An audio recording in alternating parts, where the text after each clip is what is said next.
Özünüzü təqdim edin. Mən Xəqan Hümmətzadə, Araz Supermarket MMC-nin hüquq departamentinin müdiriyəm. Neçə ildir işin içindəsiz? Artıq 10 ildən çoxdur ki, hüquqşünaslıq fəaliyyəti ilə məşğulam. 2014-cü ildən etibarən uzun müddət Azərbaycan Sahibkarlar Konfederasiyasında çalışmışam. Hüquq şöbəsinin rəhbəri qismində son dövrlər. 2024-cü ilin oktyabr ayından isə Araz Supermarket MMC-yə qoşulmuşam və artıq 8 aydır ki, hüquq departamenti müdiri vəzifəsini yerinə yetirirəm. Bundan əlavə 2018-ci ildən də Vəkillər Kollegiyasının üzvüyəm, vəkiləm və vəkil kimi də bir çox hüquqi işlərdə, hüquqi məsələlərdə iştirak eləmişəm. Araz Supermarketlər şəbəkəsində hüquq departamentinin rolu və əsas fəaliyyət sahələri nələrdir? Arazın strukturuna da baxsaq və ümumiyyətlə həyatımızda da baxsaq, hüquq əslində hər yerdə var. Hüquq bütün insanın olduğu, insan münasibətlərinin olduğu bütün məsələlərdə bir hüquqi tənzimləmə ehtiyacı yaranır. Araz Supermarket MMC-nin də hüquq departamenti Araz kimi çox şaxəli bir şirkətin müxtəlif strukturları ilə fəaliyyət göstərir. Bizdə əsas iki böyük istiqamətə bölmək olar. Bunun biri məhkəmə və hüquq mühafizə orqanları sahəsidir. Bir isə daha çox hüquqi ekspertiza və compliance sahəsidir. Sifarişçi strukturlarımız, bura biz kommersiya direktorluğunu qeyd edə bilərik. Çünki müqavillər bizim çox əsas işlərimizdən biridir. Təchizat tərəfini qeyd edə bilərik, insan resursları tərəflərini qeyd edə bilərik ki, bunlar bizim əsas sifarişçilərimizdir. Amma hüquq, yenə deyirəm, Arazda da və həyatda da hüquq elədir ki, bu hər fəaliyyətin hər sahəsində. Məsələn, Arazdan danışsaq, bizim ilk mağazamızın icarə müqaviləsindən başlayaraq, yəni bir mağazanı icarəyə götürürük, onun təmiri, açılışı, sonra ora işçilərin cəlbi və s. digər bütün bu proseslərdə əsas strukturların, həmin işi birbaşa keçən strukturlar olduqca hüquq da onları yanında müşahidə edən bir hüquqşünas dostlarıdır. Ona görə biz deyə bilərik ki, Arazın bütün strukturları ilə, təhlükəsizlik ilə də, təchizatla da, kommersiya ilə də, hər biri ilə, satışla da sözsüz ki, hər biri ilə yaxın əməkdaşlıq şəklində işləyir. Hüquq departamenti şirkətin məhkəmə işləri və hüquqi ekspertiza fəaliyyəti sahəsində hansı işləri həyata keçirir? Məhkəmə işləri artıq odur ki, orada o həmin məsələlərdən bir hüquqi mübahisə yaranıb. Bu hüquqi mübahisə çox müxtəlif sahələrdə ola bilər. Qeyd etdiyim kimi, məsələn, müqavilə üzrə öhdəliklərdə problem olar, işlədiyimiz şirkətlər, tədarükçülər, kontragentlərlə mübahisələrimiz yarana bilər. İşçilərimizlə mübahisələrimiz yarana bilər. Bizim 10 mindən çox işçimiz var. Bu da təbiidir ki, orada da bir məhkəmə mübahisələri yaranır. Başqa müxtəlif bizə dəymiş zərərlər ola bilər və sair hallar ola bilər ki, biz burada artıq məhkəmədə və hüquq mühafizə orqanlarında şirkətimizin hüquqi müdafiəsini təşkil edirik. Compliance hüquqi ekspertiza isə buna qədər olan işdir. Yəni biz məhkəmə işlərimizə baxsaq, məhkəmə işlərinin əsas məğzi, bizim gücümüz orada ondan ibarətdir ki, biz düzgün sübutları toplayaq və o sübutları uyğun müdafiə taktikamıza uyğun olaraq məhkəmədə təqdim edə bilərik. Amma o sübutlar harda formalaşır? O sübutlar artıq bu compliance hüquqi ekspertiza hissəsində formalaşır. Yəni biz müqavillərimizə elə baxmalıyıq ki, elə hüquqi ekspertiza eləməliyik ki, sabah hər hansı bir hüquqi mübahisə vaxtında, sabah bir məhkəmə halında biz özümüzü müdafiə edə bilərik. Eləcə də bu bizim digər əməliyyatlarımıza, bütün işlərimizə, prosedurlarımıza da aiddir ki, biz onların hər birinin hüquqi tərəfdən düzgün risklərin qiymətləndirib və o risklərə uyğun təkliflərimizi vermək, onların icra olunmasına dəstək göstərməkdir. Yəni ona görə bu ikisi bir-birindən çox bağlı bir məsələlərdir. Məhsul satışı və reklamında hüquqi uyğunluq necə yoxlanılır və hansı hallarda risklər yarana bilər? Yəni hüquqi uyğunluq dedikdə əsas məsələ risk amilindən başlayır. Yəni hüquqşünasın birinci işi riski müəyyən eləməkdir. O hər hansı bir əməliyyat həyata keçirilir, yeni məhsul buraxılır, mağazada yeni mağaza açılır, yeni bir reklam kampaniyası başlanılır və s. də şirkətin həyata keçirdiyi müxtəlif fəaliyyətlər həyata keçirilir. Hüquqşünasın orada birinci işi olmalıdır ki, oradakı hüquqi riskləri görsün. Və hüquqi risklər artıq sifarişçi tərəf kimdirsə, tutaq ki, reklam kampaniyasıdır, marketinq strukturudur və yaxud da yeni bir məhsulun gətirilməsi və satışa çıxarılmasıdır, kommersiya strukturudur. Bununla bağlı məsələ daxil olduqda hüquq vacibdir ki, həmin riskləri göstərsin. Və konkret müəyyən bir tutaq ki, məhsulla, müəyyən bir kampaniya olanda həqiqətən hüquqi risklərin hamısını göstərmək və hüquqi riskləri demək olar ki, olmayan bir vəziyyətdə təkliflər vermək olur. Amma daha uzun müddətli bir əməliyyatlardan danışırıqsa, adətən burada biz danışırıq hüquqi riskin azaldılmasından. Çünki risk həmişə var, hüquqi risk həmişə var və sən artıq o fəaliyyəti göstərəndə qarşıma müxtəlif məsələlər çıxa bilər ki, sən onun hamısını əvvəldən proqnoz edə bilmərsən və onların lap edə biləcəyin bir neçə variantın hər birində hüquqi risk ola bilər. Hüquqşünas artıq burada o yol xəritəsini öz tərəfdaşlarına verməlidir. Mən belə bir şey deyim də, hüquqşünaslarla bağlı belə bir stereotip var ki, hüquqşünaslar Mister Nodur. Yəni hər şeyə yox deyəndilər. Çünki hüquqşünasdan gözlənilən nədir? Hüquqşünas desin ki, hər şeyi necə eləmək olar ki, sabah bizim bir problemimiz olmasın. Amma həyatdır. Həyatda problemsiz ötüşmək olmur. İşlərdə də problemsiz ötüşmək olmur. Müasir dövrün hüquqşünası, xüsusilə də korporativ sahədə hüquqşünas Mr. No yox, Mr. How olmalıdır. O göstərməlidir ki, belə olmursa necə eləyə bilərik? Daha yaxşı, daha məqbul yol necədir? Və burada da yenə deyirəm, məqsəd risk, sıfır risk deyil. Sıfır risk mümkün deyil. Sıfır risk həyatda da mümkün deyil, xüsusilə də kommersiyada, rəqabət mühitində sıfır risk deyilən bir şey yoxdur. Düzgün olan hüquqşünasdan, hüquq departamentinin vəzifəsi orada çıxır. Bizim bu suala cavab versək, compliance-ın məsələsi oradan çıxır ki, compliance ən məqbul variantı göstərsin və təklif eləsin. Perakəndə satış sahəsində ən çox rast gəlinən hüquqi risklər və onların qarşısının alınması yolları nələrdir? Perakəndə satış sektoru bildiyiniz kimi bir dinamik sektordur, amma son nəticədə perakəndə ticarət xidmət edir müştəriyə, istehlakçıya.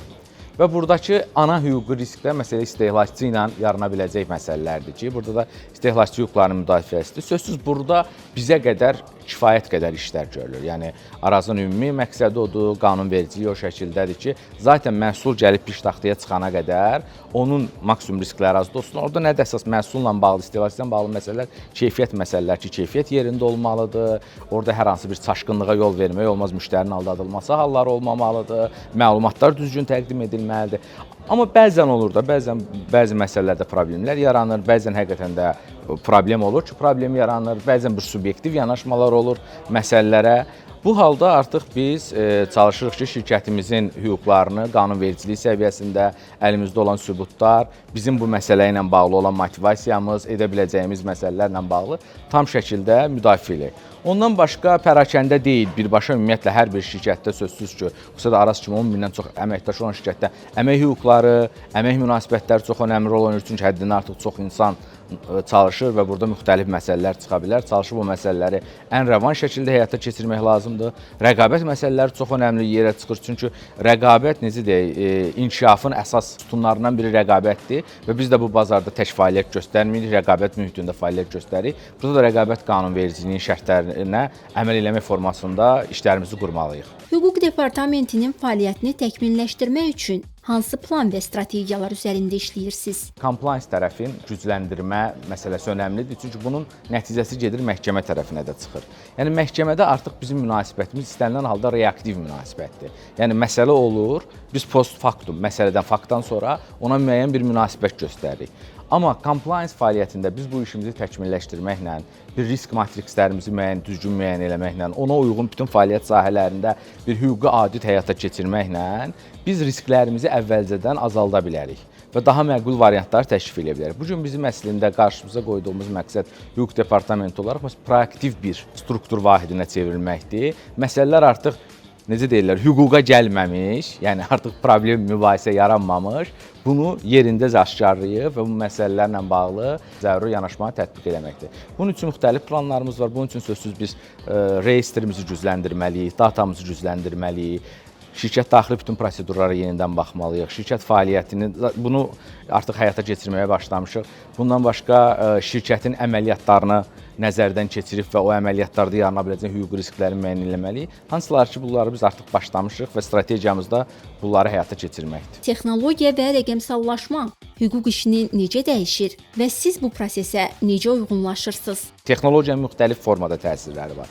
Ən birinci təsir məncə bu ofis işində inzibati işlərdə çalışan hamıya aiddir ki, sözsüz ki, sənəd dövriyyə sisteminin olması, onlayn cloudların olması, sənədlərin hamısının daha rahat tapılması, göndərilməsi, ötürülməsi, sözsüz bunlar bizim işimizi ümumi asanlaşdırır. Və biz də hüquq olaraq da biz də data əsaslı iş görmək istəyirik və datanın nə qədər rahat əlçatan olması bizim işimizi də asanlaşdırır. Bundan başqa elektron məhkəmə sistemi var. Məsələn, bizim bütün məhkəmə şikayətlərimiz, işlərimiz artıq hamısı elektron formada müraciət edirik, sənədləri elektron formada yüklüyürük, artıq əvvəlki məhkəməyə sənəd aparmaq, arasa poçtla göndərmək, bu ehtiyaclar demək olar ki, qalmayıb.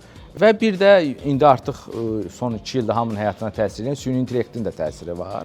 Və süni intellekt də bizim işimizə açıq çox təsir edir. Xüsusilə də hüquq elə bir məsələdir ki, hüquq mətndən birbaşa bağlıdır. Yəni yazılı olmayan hüquq yoxdur. Və bu yazı işində, yazı prosesinin asanlaşdırılmasında süni intellekt həqiqətən də işimizi rahatlaşdırır, yaxşılaşdırır. Amma o tərəfi də var ki, süni intellektlə də işləməyi bacarmaq lazımdır. Sizcə ədalətli insansınız? Hə.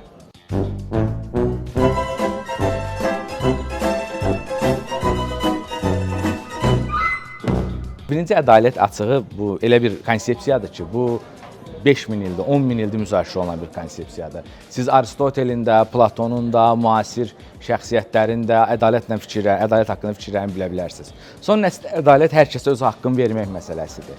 Bu ancaq məndən asılı olsa, düşünürəm ki, ədalətli olaram, amma təəssüf ki, hər şeyi hamı vermir. Amma öz həyatımda, iş həyatımda çalışıram ki, ədalətli olam və düşünürəm ki, ədalət müəyyən qədər empatiya ilə prinsiplər arasında bir məsələdir. Nə empatiyaya çox qapılıb mərhəmət, başa düşmək, anlamaq duyğusunu əsas götürmək olmaz, nə də tam prinsiplərə, əsas qanuna, qaydaya əməl eləyəcəm deyib çox sərt də davranmaq olmaz. Yəni bu iki hissi. İnsanları başa düşmək lazımdır, amma ümumi prinsip, hamı üçün olan mexanizmlər, əsas məsələləri də nəzərə almaq lazımdır. Məncə bu ədalət bunlar ortasında bir şeydir. Bir də təzə bir müasir bir söz var və məncə bu da bizim 21-ci əsr üçün çox aktualdır ki, ədalət yalnız bu haqqı vermək, haqqı almaq, bərabərlik məsələlərdən əlavə müəyyən də bir fayda doğurmalıdır.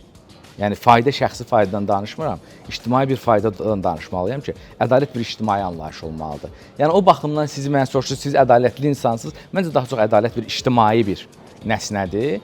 Yoxsa nə bilim, özümü ədalətli hesab eləyə bilərəm, bəli. Hüquqşünas olmaq istəyən gənclərə hansı tövsiyələri verərdiniz? Yox deməyin bir faydası yoxdursa, yəni yox deməklə bəlkə də hüquqşünas ola bilərlər, amma yəni mən inanmıram ki, uğurlu nəticələr qazanılacaq. Kreativ olmaq lazımdır. Yəni baza biliklər olmalıdır. Sözsüz insanın baza bilikləri olmalıdır, yaxşı təhsil almalıdır. Hüquq bilirsə ən qədim peşələrdən biridir. İlk universitetlər olan dövrdən hüquq həmişə bir fakültə kimi olub. Bütün universitetlərdə, amma artıq müasir dövr bir dinamiklik tələb eləyir, bir çeviklik tələb eləyir və yaradıcılıq tələb eləyir. Mən ona görə düşünürəm ki, təkcə hüquqşünas, hər bir insan artıq bu dövrdə yaradıcı olmalıdır. Yaradıcı olmasalar, onlar çox da yaxşı hüquqşünas ola bilməyəcəklər. Baza bilikləri yerində olmalıdır, trendləri izləməlidirlər, texnoloji inkişaf, hüquqşünas deyib özlərin texnoloji trendlərdən geri saxlamamalıdırlar və həmişə öyrənməyə, oxumağa açıq olmalıdırlar.